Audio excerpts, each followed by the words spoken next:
جب پیارے محبوب علیہ السلام کی تشریف آوری ہوئی، کیونکہ سرکار کی آمد سے پہلے جو لوگ دنیا میں بستے تھے، جس نے جناب آدم کا نام سنا تھا وہ یہ کہتا تھا مولا آدم کو بھیج، جس نے موسیٰ کا نام سنا تھا وہ کہتا تھا مولا موسیٰ کو بھیج، جس نے عیسیٰ مسیح کا نام سنا تھا وہ کہتا تھا مولا کوئی عیسیٰ مسیح بھیج، تاکہ اس عوام کو شعور دلایا جائے، ان انسانوں کو انسانیت نصیب ہو۔ رب کائنات عز و جل، گویا کہ رب تعالیٰ عز و جل کی تقدیر ہنس کر کہہ رہی تھی، کیا لوگو اب میں اپنے محبوب کو بھیجنے والا ہوں جس میں آدم کی صفا بھی ہوگی، ابراہیم کی خلت بھی ہوگی، داؤد کا جمال بھی ہوگا، یوسف کی خوبصورتی بھی ہوگی، اور جناب صالح کی صالحیت بھی ہوگی، جناب عیسیٰ مسیح کی جتنی بھی معجزات ہیں وہ سارے کے سارے معجزات، جتنے بھی 1,24,000 کم و بیش انبیاء و رسول کو میں نے رفتہ رفتہ کچھ معجزات دے کر بھیجے، وہ تمام معجزات کا پیکر بنا کر اپنے محبوب کو بھیجوں گا۔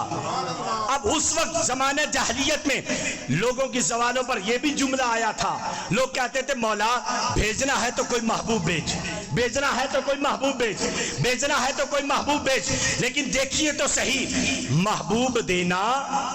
یہ محبت کی غیرت کے خلاف ہے۔ اللہ تعالیٰ عز و جل کی ذات کے ساتھ میں ان جملوں کو منسوب نہیں کر رہا، لیکن سمجھانے کے طور پر میں آپ کو بیان کر رہا ہوں۔ محبوب کسی کو دے دینا یہ محبت کی غیرت کے خلاف ہے، اور اگر کسی کا کوئی مان ہو، کسی کا کوئی بھرم ہو، اور دینے والا نوازنے والا وعدہ کر چکا ہو کہ میں تمہیں ضرور دوں گا، اب جب اگر وہ نہ دے تو اس کی شان کریمی کے شایان شان نہیں۔ اللہ تعالیٰ عز و جل نے محبوب کو دیا، اپنی شان کا اظہار کیا، اپنا محبوب عطا کیا، اور محبت کے تمام تر تقاضے اللہ تعالیٰ عز و جل نے جس محبوب کو اپنی گویا کہ اپنی ربوبیت، اپنی الوہیت پر دلیل بنا کر جس محبوب کو بھیجا، اس محبوب کو اللہ تعالیٰ عز و جل نے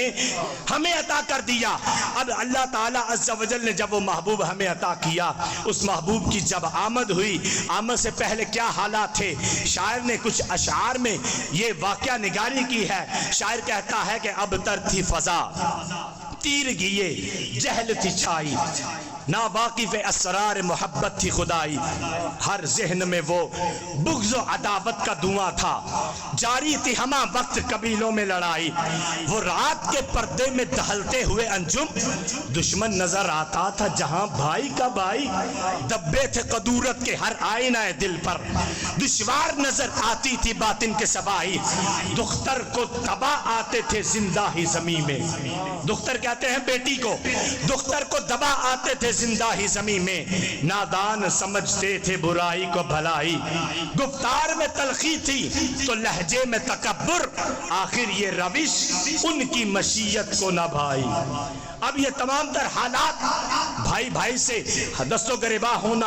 بہنوں کو زندہ درگور کرنا، بیٹیوں کو زندہ درگور کرنا، ماؤں کو منڈیوں میں بیچ آنا، ماؤں اور جانوروں کے ساتھ زنا کرنا۔ جب کسی کا کوئی باپ فوت ہو جاتا تھا، وہ اپنی ماں کو بھی اپنے باپ کے ساتھ زندہ گڑھے میں پھینک کر منو من مٹی تلے اس کو دبا دیا کرتا تھا۔ اب یہ تمام تر حالات جب مشیت کو پسند نہ آئے تو پھر ہوا کیا؟ شاعر کہتا ہے ابرا افق ذہن پہ ایک مطلع دلکش،